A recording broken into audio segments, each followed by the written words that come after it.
युद्ध में यूक्रेन को बड़ी मदद मिली है। डेनमार्क ने सेल्फ प्रोपेल्ड आर्टिलरी दिए हैं। यूक्रेन में ही बनाया गया है सेल्फ प्रोपेल्ड आर्टिलरी, और जिसकी तरफ से डेनमार्क की तरफ से सेल्फ प्रोपेल्ड आर्टिलरी दिए गए हैं, जो एक बहुत बड़ी मदद है। बड़ी सैन्य मदद दी गई है यूक्रेन को, और यूक्रेन में ही इसे बनाया गया है। यूक्रेन में ही इस वेपन को तैयार किया गया है।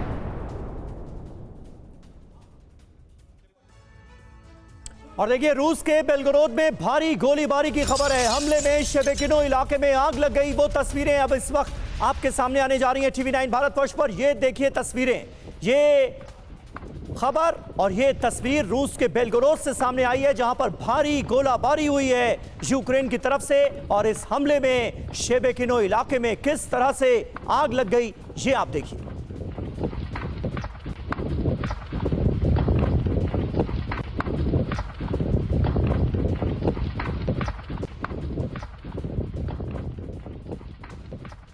तो दो बड़ी खबरें इस वक्त की आपको बता रहे हैं। एक बड़ी खबर, डेनमार्क ने सेल्फ प्रोपेल्ड आर्टिलरी दी है, जो कि यूक्रेन में ही वेपन तैयार किया गया है। और डेनमार्क की तरफ से बहुत बड़ी मदद है। रूस के बेलगोरोद में आपको बता दें भारी गोलाबारी हुई है, और ये तस्वीरें सामने आ गई हैं बेलगोरोद इलाके से। और बेलगोरोद को निशाना बनाया गया है यूक्रेन की ओर से। हमारे साथ सिवाज सर मौजूद हैं, मेजर जनरल AK शिवाजी। आपको क्या लगता है, क्योंकि अब तक ये लड़ाई थी युद्ध के शुरू होने से कि यूक्रेन चाहता है लॉन्ग रेंज मिसाइल्स, अब इस पर मुहर लग गई है। टेंशन एस्केलेट हो रहा है, तनाव हो रहा है बेशक, लेकिन यूक्रेन को क्यों चाहिए रूस पर लॉन्ग रेंज मिसाइल से हमला करने के लिए?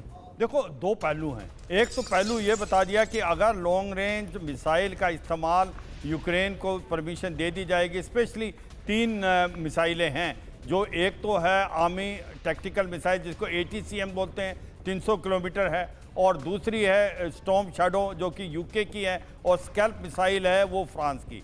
तो इसका लड़ाई का दायरा बढ़ेगा और हो सकता है ये रशिया वर्सेस NATO हो जाए। मगर जो एक इसका दूसरा पहलू है, जो यूक्रेन बता रहा है, यूक्रेन कहता है कि जब तक रूस के अंदर घुस के नहीं मारेंगे, तब तक रूस जो है कमज़ोर नहीं होगा, और रूस जो है निगोशिएटिंग टेबल पे नहीं आएगा। और जिस प्रकार से यूक्रेन ने कुर्स्क के अंदर जाके जो 20 किलोमीटर अंदर घुस के और 1200 किलोमीटर का इलाका जीत लिया, तो वो ये कह रहा है बार बार, अगर आप मुझे लॉन्ग रेंज हथियार देंगे तो मैं इसके मेन जो मॉस्को तक तो नहीं, पर काफ़ी हद तक 300, 300, 350, जहाँ पर करीब 100 से 150 इसकी बेसिस हैं, इसके मिलिट्री इंस्टॉलेशन है, उसको हिट करेंगे। और इससे क्या होगा कि प्रेशर में आएगा रूस भी, और रूस की जो पब्लिक है वो अगेंस्ट होगी पुतिन के, कि ये लड़ाई अब रूस में आ गई है। तो ये भी जो यूक्रेन का सोच विचार है, जब तक आप पुतिन को हिट नहीं करेंगे, पुतिन को कोई फर्क नहीं पड़ता यूक्रेन में लड़ाई चली है, रूस में इसका कोई प्रभाव नहीं। मगर जिस दिन लॉन्ग रेंज वेपन रूस के अंदर फायर करना स्टार्ट करेंगे, रूस के अंदर नुकसान होगा, मिलिट्री इंस्टॉलेशन बर्बाद होंगी, हो सकता है सिविलियन भी उसके अंदर कैजुअलिटी हो जाएं, तो एक पुतिन पे बहुत बड़ा प्रेशर पड़ेगा, और हो सकता है कि नेगोशिएशन आ जाएं, क्योंकि इस हालात में वो नेगोशिएशन करने को तैयार नहीं है। 18 से 20% इलाका उन्होंने डोनबास, जापोरिजिया और खारासोन में जीत लिया है। क्रीमिया 2014 में लिया है। एक कुर्स्क का इलाका है जो उसने खोया है। तो मुझे लगता है कि एक ये प्रेशर टैक्टिक्स है, यूक्रेन ये सोचता है, और शायद ये सोच विचार NATO की भी है। मगर उनको डर यही है कि अगर हमने लॉन्ग रेंज मिसाइल की परमिशन